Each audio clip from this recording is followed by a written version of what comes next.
Okay, so good morning, everybody, and welcome to, I suppose, this panel of these lovely health and well-being experts. We're really going to be just having a discussion this morning all around the whole concept of holistic detox, what that means, why it's important.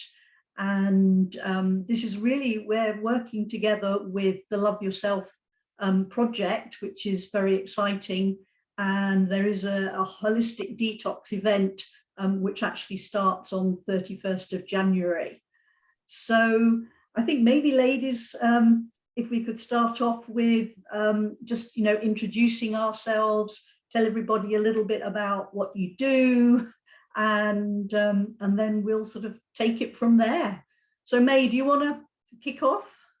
No problem. So my name's May Flynn. I'm from Wales in the UK, but I live in Marbella in Spain.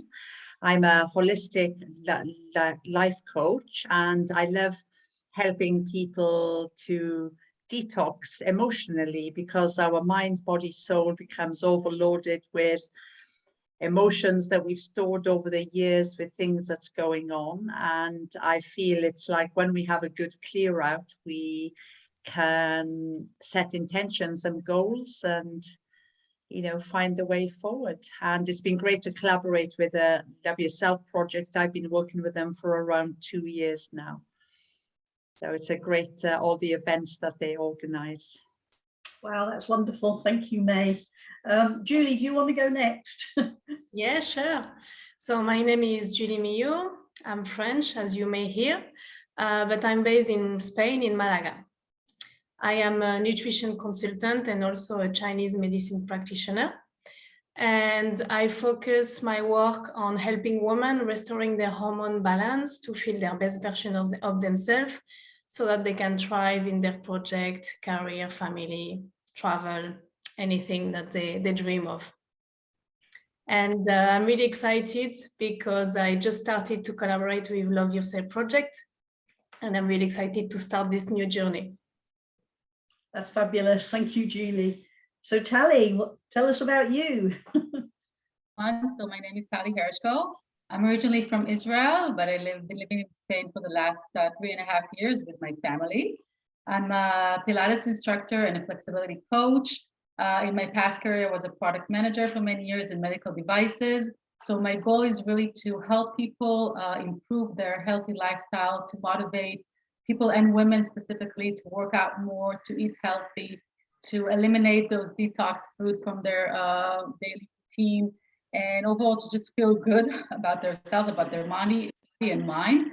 And I've been working with the Love Yourself project, I think, ever since it started. The first lockdown, we had some activities around that, around some Pilates classes. And then I also had a Healthy Vibes program to help women eliminate sugar and gluten from their diet.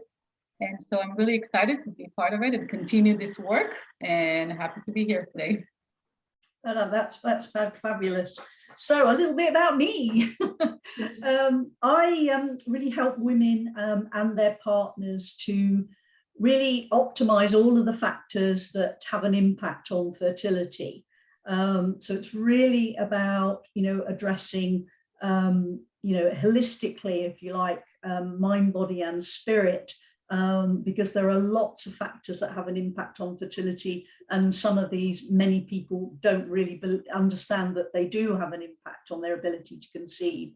So for me, it's really, when I'm working with clients, I suppose there's definitely an element of taking people through some detoxing, but detoxing not only in terms of physically with the body, rebalancing, their gut as part of it, but also, if you like, looking at what's going on with the mind and negative thoughts and detoxing in that area, and also in relationships as well, because they can have an impact on fertility. So I'm really excited because I've been working with Love Yourself project now. Actually, I joined just back in December. So really looking forward to collaborating with this and further projects as well. So that's about me. So I thought perhaps we'd sort of discuss, perhaps start off with talking about, you know, each of us what we think actually holistic means. And I very much like to put a W, if you like, in front of the normal way of doing it, which we sort of think is, you know, holistic with an H. And my reason for that is that I personally feel that holistic is much more than just mind, body, you know, soul, spirit. It's about every area in our life. And I like to look at it in terms of, you know, you look at the wheel of life and, you know, it can cover everything from, you know, your job, your work, your finances, to your social relationships, family relationships, romance, obviously your health. And, you know, and I think a lot of those areas, a lot of people don't consider that they might need to detox, if you like, in order to start living a much better, healthier and more enjoyable life. So over to you, ladies. What are your thoughts? Well, I liked what you said, Sue, about holistic, WH holistic, because, you know, when we think of holistic, it actually means to make whole.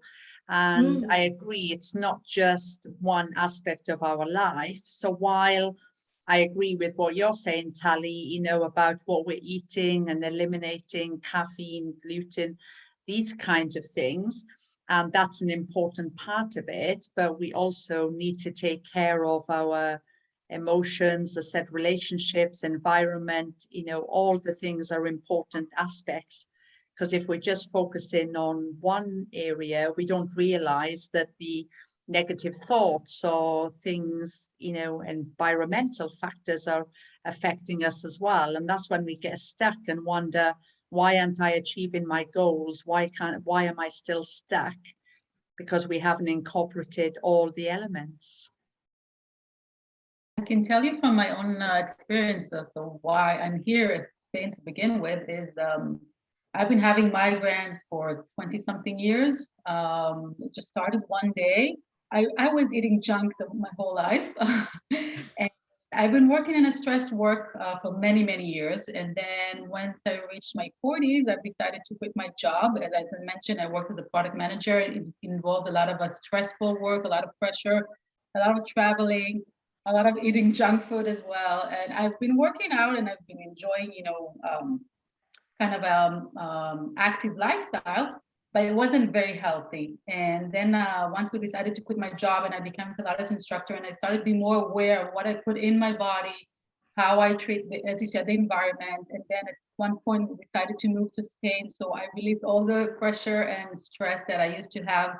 And it made such a big impact on how my mind is, on my body, of course, eliminating sugar and gluten. So I lost a lot of weight. It wasn't necessarily my intention, it just happened along the way. But also my migraines almost disappeared. And I noticed there's a big connection as well between stress, how you eat, what you do. I mean, it's not just, obviously not just food, it's very much connected. And I'd love to hear about that gut thing you mentioned, Sue. But for me, when I started being aware of that, different. So for sure, there's a whole thing connection about it. Yeah, I can see that also in my practices. It's really whole, as you said, it's very an integrated approach, and it can start at different level for different people. So for instance, when I work in nutrition, sometimes when we start making changes in nutrition, then you can see the shift also emotionally and in the lifestyle of the person, and it's going well. And sometimes again in nutrition, but with another person, you see that there is resistances, you know, to make changes like nutritional changes and lifestyle changes, and you see that it's really coming from a deep-rooted emotional issue, and that you need to go back and work on that before. And also in my Chinese medicine clinic, I can see that as well. Most of the people come for specific issues, but if we don't work on stress, first, we are not going anywhere, because really I see that 90% of the people coming here, the root cause of their problem is stress. So it's really finding the balance between all this this concept, all this area in our life, like you said, Sue, like the work, the relationships, the food, the lifestyle. It's really finding the right balance that's different for everybody.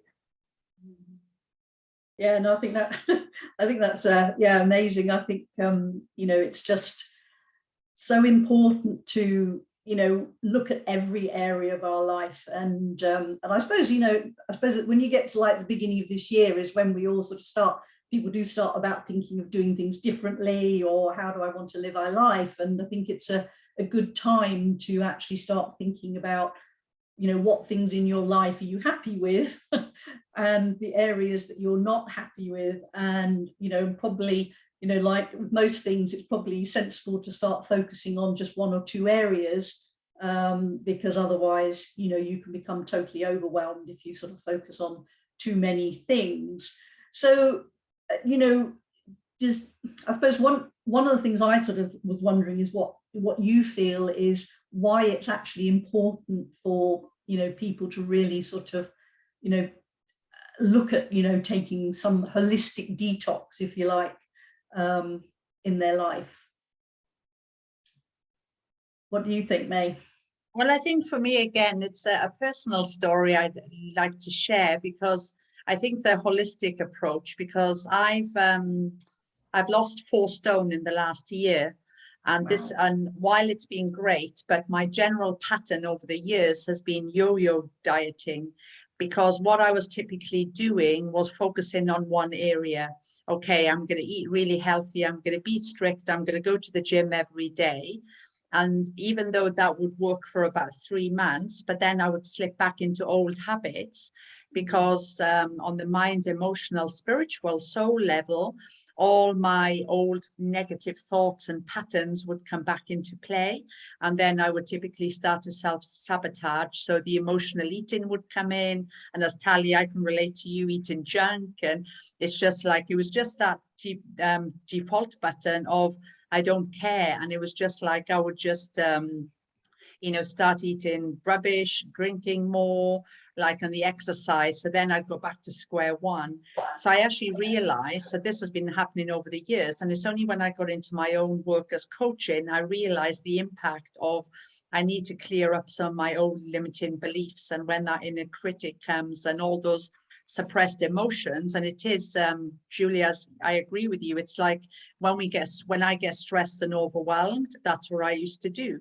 So I used to eat, drink, everything to try to distract from how I was really feeling. So now it's great, because I've managed to go past the 3-month mark, which is great.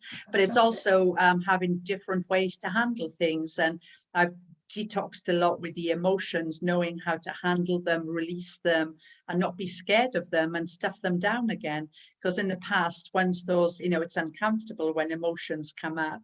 But what do? We don't want to handle them, so we stuff them back down. And then, so this was the usual pattern. So now it's just great to, you know, it's helped me in my life, and I love helping others to, you know, deal with all those old emotions and feelings that we've pushed away. Oh yeah, I can relate so much, May, because I hit it the same wall in another way. So my background is naturopathy, so I was really good at detoxifying. I loved it, actually. I was feeling I was doing, you know, homemade spa at home, and I was doing my week of detox and a lot of homemade things. I really loved it. And my body was pretty clean, but I was always undernourished. You know, it was a pattern, because I realized that emotionally I had this limiting belief that were preventing me to really heal myself. And on my hand, it was more like about self-esteem and wanting to be perfect. And so pushing myself so much, draining myself. So I really needed to work on these limiting beliefs and on the nervous system, which I was never doing. So I was hitting some holes like a lot of time, not understanding why I was not like in really vital, really energized, because I was doing everything I thought was good, nutrition wise, but it was not enough. So it's really looking at everything and taking a step back to your life, and putting everything on the table and really looking at everything without judging what you are doing right, what you are doing wrong. And it's small changes, like you say, Sue, as well. It's small changes, little by little. Otherwise, you also kind of lose respect for yourself when we start the year and we start to have so many resolutions. I'm going to go 5 times to the gym, and you do that for 2 weeks, and after the 3rd week it's like 3, and then it's end up being 1. And then it's really hitting your self-esteem, because you kind of send yourself a message that you are not good enough, you can't even do that. So it's really important to start really slow and increasing whatever your goal was, increasing slowly. Sure, I think it's a process. It doesn't come in one day or even 1 month or even 1 year, I think. And sometimes you have those falls, which is, it's normal, you know, we're all humans and we have better days and bad days. And I think even for me, because I'm trying to be good, you know, stay healthy, work out. It doesn't work all the time. You have life around you, and I'm not in a vacuum here. But even on those days that I feel bad, and I always telling those to my clients as well, it's okay. You know, pick it up from the next meal. It doesn't have to be the next. No, don't wait for Monday to start. Pick it up from the next meal. It's okay. You know, and even if you think you haven't managed what you were planning, you didn't hold on to that, it's no problem. Just, you know, go back to it as soon as you can, and don't, you know, judge yourself too much about it. And but maybe also understand, and I think that's part of the process, why you went back to that, what brought you there. And that's the emotional thing, because sometimes we just don't aware. We're so used to, for me, for example, if I take food, for example, I love to have a cookie with my coffee. Why? I think this is something I've been doing for years.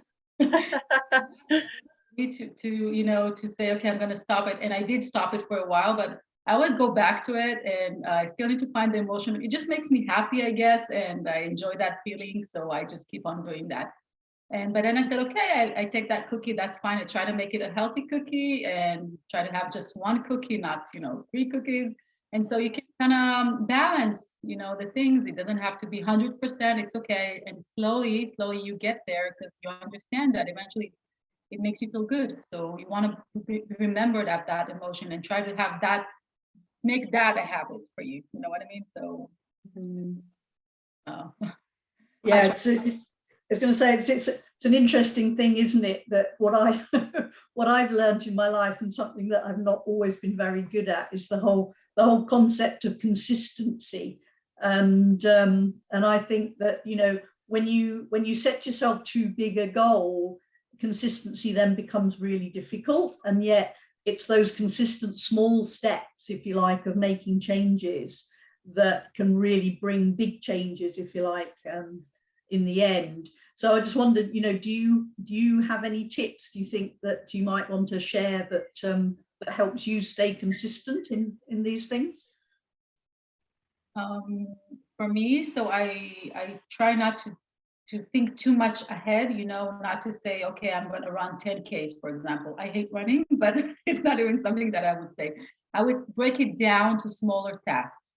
So like you want to be lose weight, or so, you know, just take it smaller. Next month I want to lose this amount of weight, for example, or the next month I want to stop having cookie with my coffee. So not, you know, to make something that is a very big change for you, because I think I mean, if you can do it, then great, but most of the time you go back to square one, because as you said, if it's too much, because being healthy is hard, you know, it's not easy. It's not easy. I mean, we're all born healthy, more or less, but we have those habits as we build on through our life, and it's really, really hard to break them. It does require some preparation, planning, being aware, you know, being in control. It's hard. Who wants to be that all of their life, right? You just want to have something good and enjoy it. And so if you limit yourself from everything, it's not going to hold on. So for me, it's just to break it out to small tasks and allowing myself here and there when I feel like it or whatever feels good, but also, you know, trying to think why I want to do something, and just being aware, where does it where does it come from, that it makes me, and so this is the thing, I think, just not to think too much far ahead and take it slowly. What do you think are the key things for being consistent, May? Yeah, I think so. I agree with everyone. So I think we can get overwhelmed because now, as you mentioned, Sue, at the beginning of the year, we all have these intentions of like, yeah, let's go to the gym 5 times a week. Let's do this. So we put too high expectations on ourselves, I think.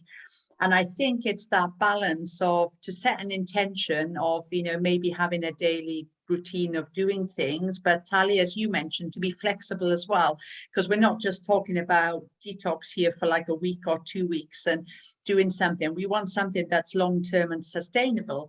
So sometimes it's to set that intention, and as Tali, you said as well, to find out your why. Why do you want to do this? To feel better? Maybe it's not always about weight loss, is it? Because I mean, even though I've lost weight, but my initial thing was I'll be 50 in about 18 months time. So for me, it was more about being healthier and stronger because I was becoming more aware of my health. Weight loss is always good as well. So I just find it's that balance of setting intentions and having like little things I want to do every day. Like, for example, I like to start my day down on the beach, doing some meditation, doing some gratitude, some positive thinking, and I set my intention for the day. And at the end of the day, I go back again, reflect on my day, but not to be harsh on myself. Some days I'll do better than others, but I'll go, okay, I've done the best I can for that day. And then I'll set some intentions for the following day again. And then, you know, I think for the last year for me, it's just been readjusting my routine. So now I find something that works for me. It doesn't feel like hard work. It doesn't feel as if it's a chore. It feels as if I still have flexibility. I'm enjoying life, not restricting myself. And it feels balanced and it feels good. Balance. I think balance is something that's really important in life. What do you think? Yeah, I think I want to go back to what May said, because for me, it's really the little key that's very important, is finding pleasure in things that you do. So if your goal is so in general, what I do, I look at all the area of the life of my clients, for instance, like food or exercise or lifestyle or this kind of thing. And I check at the weakest point, but then everything you do, so we start with the weakest point, but then everything we do, we need to find pleasure in it. Otherwise, we will not have consistency. So if what you need is to work out more because you don't exercise enough, the energy is not flowing also for your mood, your emotions, nervous system, is to start with some exercise, but something that makes you vibrate. You know, if you hate running, I think it's not really good idea to start running, you know, so maybe running's not for me, I can tell you. So maybe making a list of what makes you feel light and happy and energized, and a list of what makes you heavy and contracted and negative, and really start from the things you enjoy. And I think that's by developing this practice and nourishing this pleasure, that's when it's gonna become something that you enjoy and is gonna be part of your life. It's not gonna become like, I must do that. And for me, this is really important. Mm-hmm. Completely agree. If you don't enjoy something, then you will not stick to it. It's like it's everything. It's food, work, you know, and you need to find something that makes you happy. For sure, that's the starting point. Yeah, I certainly agree, and I think, you know, it's just, I think that for me, what I discovered on my own sort of personal journey, if you like, and you know, I had a big health wake-up call probably about 14 years ago, and you know, I was really sort of caught up in a life of being what I would say like is addicted to busyness. I was on that treadmill, working all the hours God sends, you know, looking after everybody else, and the one person that I wasn't looking after was me. And And, you know, I probably had a few, what I would call, you know, universe prodding me, if you like, with some little wake up calls along my life, which I just chose to sort of, you know, deal with and just get back on that treadmill again. And it was only 14 years ago when I basically, you know, was made to not have any energy, had, you know, horrendous other things going on, brain fog, memory problems, you know, joint pain, which meant that I really had to sort of wake up and start to look at my life and really, you know, realize that the way I living my life just really wasn't serving me. I wasn't really having fun or enjoying myself. I was, you know, so often, you know, trying to please everybody else and not saying no, and standing in my power. And as a result of that, I'd, you know, find myself getting overwhelmed because I just take more and more on, get more and more stressed. And I think it, you know, what I like to try and, you know, help people with is to really, you know, get yourself into a really good place, you know, from a prevention point of view, if you like, because for me, the sort of being told at that time that I was diagnosed with an autoimmune disease, Hashimoto's, and was told that when I asked, I was told I could never recover and I'd be on medication for the rest of my life. And so for me, it was like, if you think that I'm going to carry on the rest of my life feeling as awful as I did at that point in time, when, you know, I've got lots of things I want to do in life. I wanted to be active. I wanted to be, you know, a grandmother who could run around and chase her grandchildren around the garden. And, you know, it made me stop and really review, take stock of where I was in my life, what was happening in my life, what was good, what was bad. And had to make some big change, you know, life-changing decisions to really get that work-life balance, put myself first, put my health first, and make it a top priority. And that's something that, you know, I also share with my clients who are, you know, trying to conceive as well, because, you know, you want to step into being a mother, being really healthy, being, you know, positive about life, being happy, feeling, you know, enjoying, have a loving relationship with your partner. Because to me, you know, when we aspire to be the best of ourselves, we can actually, you know, give our children the best, if you like, best start in life and the best in life.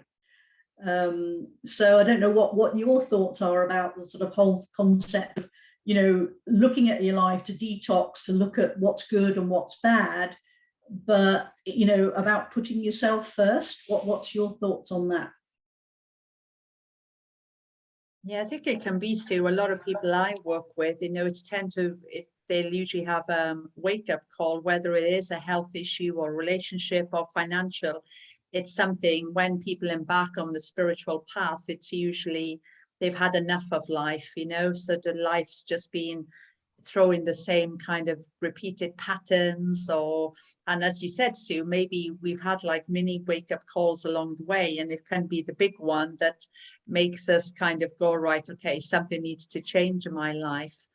And yeah, so it's just actually, you know, so then people kind of want to make the changes. And I think the last 2 years, people have realized, okay, where do I want to be? What do I want to be doing? Who do I want to be with?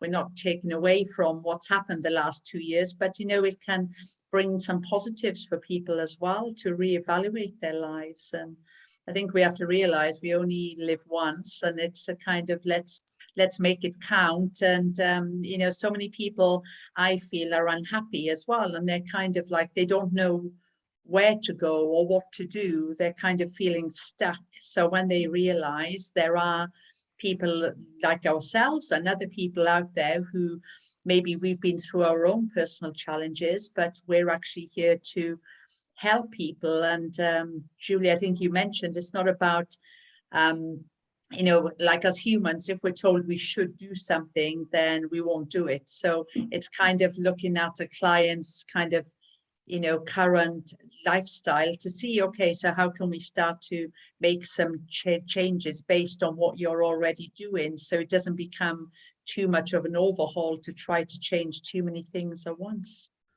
And as we know, it's no one size fits all. It's actually finding a unique, way to help our clients in whatever resonates with them. I agree. I think a lot of people are avoiding things, treating themselves because they're afraid. They're afraid that if they quit their job, they won't find anything else. They're afraid that if they leave that relationship, they won't find anything else. They're afraid that if they take care of themselves, they will harm their family or something like that. Especially women, and I know that as being a mother, a wife, a woman, we always tend to take care of others, as you said, Sue, and then ourselves. And sometimes it's just because you're afraid maybe to be alone or not to be occupied, or I think it's a lot starts from fear. And I mean, it's completely normal, but we need to understand that, as you said, Sue, and I think that's what you're telling us about your life is a great example in a way that you postponed it because whatever reason, but eventually it hit you so hard that you had to take care of it. And we need to find those things along the way in our life to not wait them to be a bigger, like a snowball, and then to take care of that before they become an avalanche. So I'm just saying, not to be afraid so much, because at least from my experience, and I will always be driven by fear.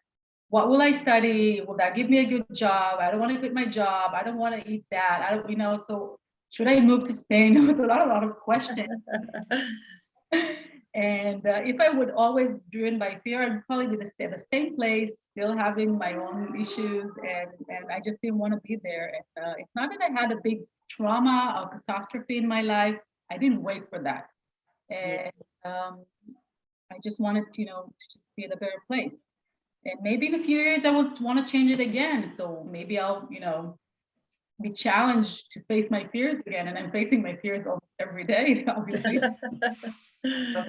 Once you see that it's not that difficult, once you see that it's only in your mind, then I think it helps to move on to the next stage. And so this is my thing to say to people: don't be afraid. Just try. Once, worst, you go back. It's like exercising, although it's not physical, it's really exercising the mind and working with your mind and your emotions, because unfortunately we are used to wait until reaching rock bottom to make changes, because we are so low that there is no other way out than making a change. But I really feel as well that since all this COVID situation started, several people, like many people, had some little wake-up call, thinking it's not too late, I'm not that bad yet, but it's still time, to make a change, having a better life, putting myself first, if it's career-wise, relationships or health. And I think this, at least from my point of view, it was a big positive side of this situation we are living. Yeah, I think whilst the pandemic's been difficult in a lot of ways, as you say, I think, a lot of good things have come out from it as well, which can only be, for the better going forward as well. And I guess it's when things like this happen, and it's like, having our own health wake-up calls, it's that thing where you stop, if you like, and you have time to sort of evaluate where you are and what's going on in your life. And I suppose that brings us almost like all the way round to where we started, of why it's important for us to have a look at what areas of our life we're not happy with, and what needs detoxing, because I think and detoxing can mean that those in some ways it's different things in different areas of our life, isn't it? But it is about change. It is about clearing. It's about trusting going forward. And I don't know about you, and love to hear your view, but I will sort of feel that actually we always have great fear of change. But I'm sure, I certainly have always experienced in my life is that whilst it might have been difficult and I might have been frightened of it, when I've actually made the change, it's like, oh my God, it wasn't as difficult as I thought it would be. And everything is so much better as a result. So what's your experience been of that? Well, personally, I love change. And I think change shakes us up to where we're meant to be. And change can be either something that we choose to change in our life, or maybe it's a change that happens that we didn't ask for. So, for example, I went through a divorce 5 years ago, so it wasn't my choice, but it was a big change. So I was in Spain at the time. So I left Spain at that time, but actually I went traveling to Asia for 4 years. So had that divorce not happened, I wouldn't have just packed my bags and taken off and, spent, well, the plan was 3 months in Asia, but I stayed for 4 years because I'd changed my work to work online as well. So I created the life where I could just work and travel. And actually, I went back to my ex-husband and said, thank you for ending things, because I've had a great time in Asia.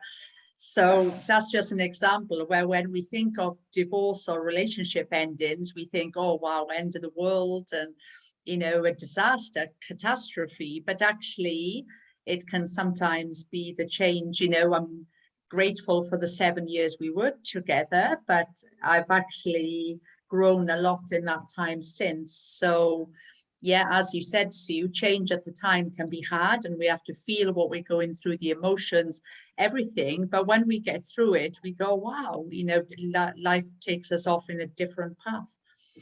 So I would say embrace change.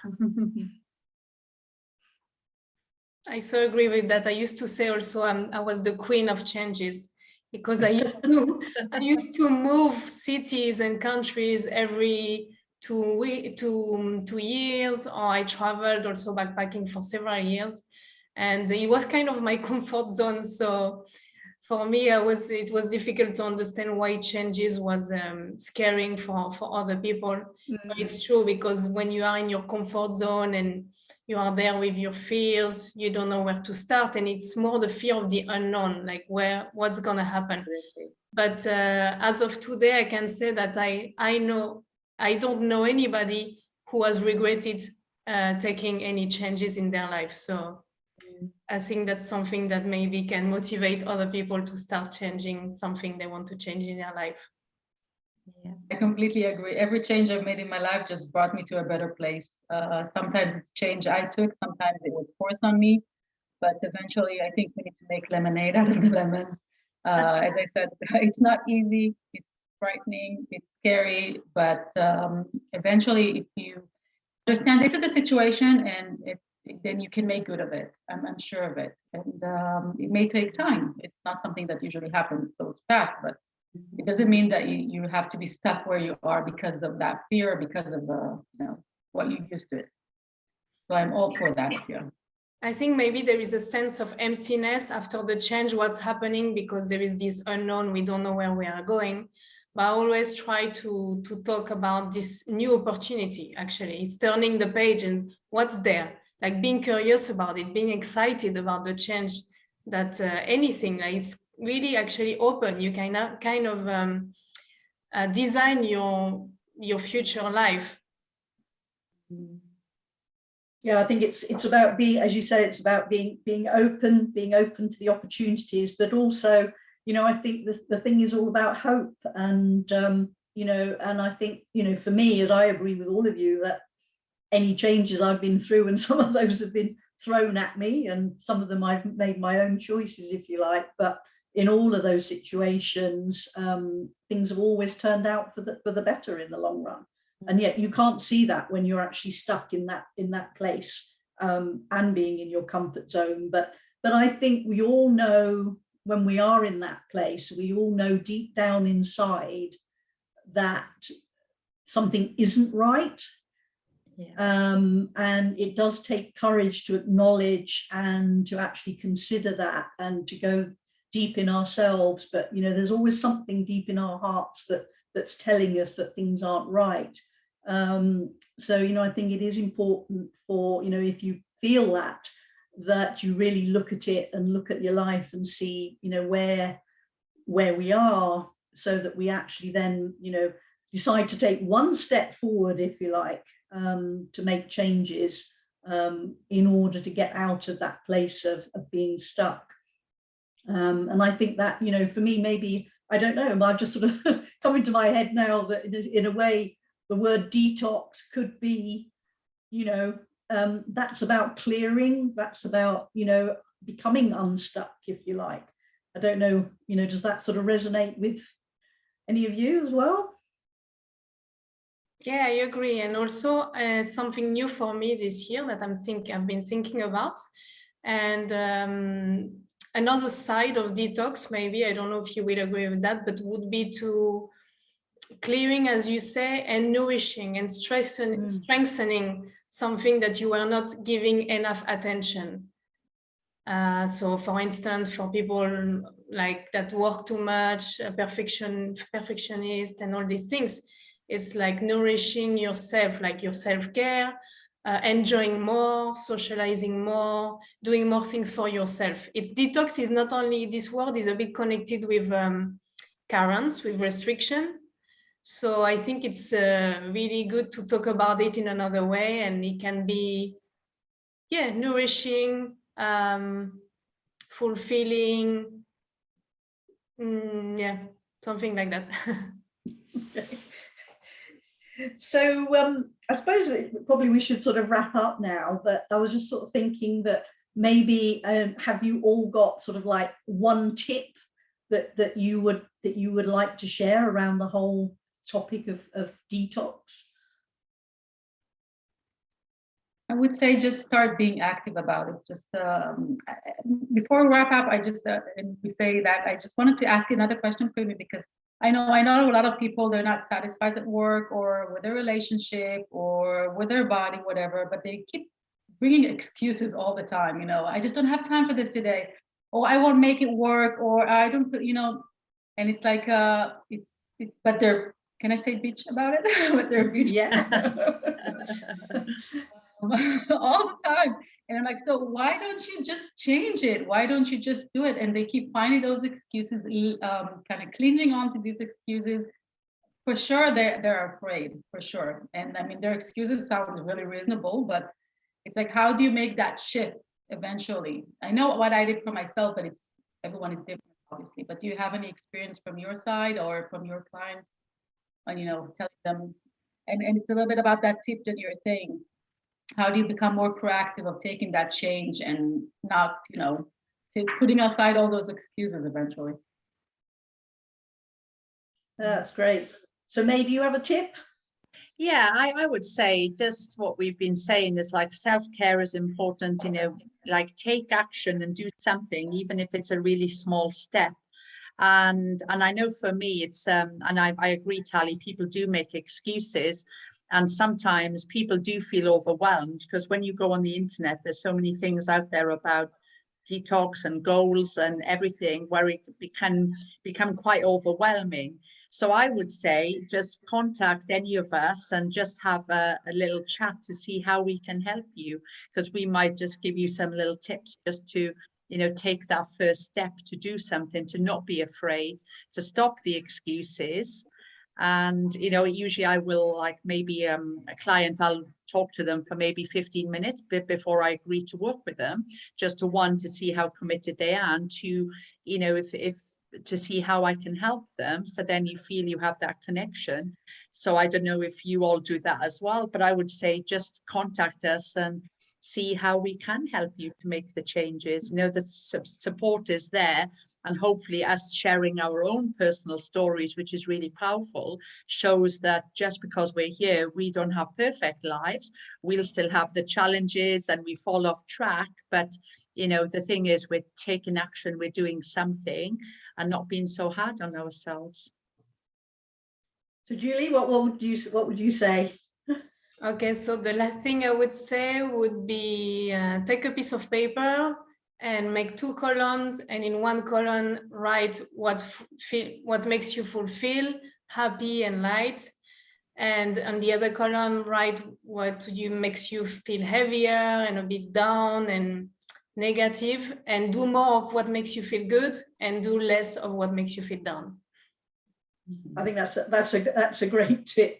And I think I would just, end up, this has been lovely, lovely talking to you all. I think it's been great to have this conversation all around detox.